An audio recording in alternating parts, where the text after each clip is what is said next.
భద్రాద్రి కొత్తగూడెం జిల్లా కరకగూడెం మండలం చిరుమలలో రెండేళ్లకు ఒకసారి వచ్చే సమ్మక్క సారలకలను దర్శించుకున్నారు మంత్రి సీతక్క. వనదేవతలకు ప్రత్యేక పూజలు చేసి మొక్కులు చెల్లించుకున్నారు. చందా వంశస్థులు రెండేళ్లకు ఒకసారి సమ్మక్క సారక్కల జాతర ఘనంగా నిర్వహిస్తుంటారు. ఇక్కడికి తెలంగాణ, ఆంధ్ర, ఛత్తీస్గఢ్, ఒరిస్సా రాష్ట్రాల నుండి భక్తులు భారీగా తరలి వచ్చి వనదేవతలను దర్శించుకుంటారు. తన చిన్నప్పటి నుంచి చందా వంశస్థులే చిరుమల్ల జాతర చేసేవారన్నారు సీతక్క. తొలిసారిగా మంత్రి హోదాలో సమ్మక్క సారక్కలను దర్శించుకోవడం సంతోషంగా ఉందన్నారు.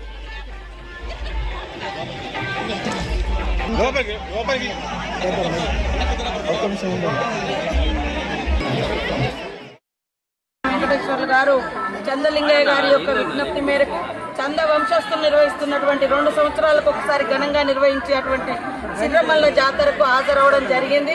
నా చిన్నతనం నుంచి కూడా ఈ జాతర గురించి చాలా గొప్పగా విన్నాము, కానీ ఎక్కువగా రాలేకపోయినాము. ఈసారి మరి ఒక మంత్రి హోదాలో ఆదివాసీ బిడ్డలుగా ఈ యొక్క జాతరకు రావడం మాకు చాలా గర్వంగా ఉంది.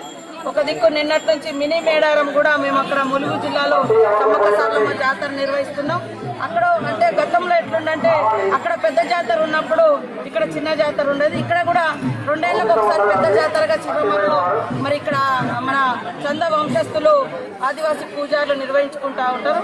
వారికి గతం నుంచి కూడా ప్రభుత్వం నుంచి ఎలాంటి అంటే నిధులు రాకపోయేది, కానీ ఈసారి మరి ఐటీడీఏ నుంచి కూడా కొద్దిగా ప్రత్యేకంగా నిధులు ఇవ్వాలని మేము కోరి కొంత వారిని కూడా సహకారం అడగడం జరిగింది. రాబోయే కాలంలో ఒక ప్రణాళిక పెట్టుకొని తప్పకుండా సిర్రమల్ల జాతరను కూడా ఈ ఉమ్మడి ఖమ్మం జిల్లా, నూతన భద్రాద్రి కొత్తగూడెం జిల్లాలో ఒక మంచి ప్రసిద్ధిగాంచినటువంటి సమ్మక్క సారలమ్మ దేవాలయంగా మరి ప్రకృతి వనదేవతల యొక్క విశిష్టతను ముందుకు తీసుకెళ్లే విధంగా ఈ ప్రకృతిని, ఈ చెట్లను కాపాడుతూనే వచ్చిపోయేటువంటి భక్తులకు మంచి సౌకర్యాలు కలిగించే విధంగా అభివృద్ధి పదంలో తీసుకెళ్తామని తెలియజేస్తూ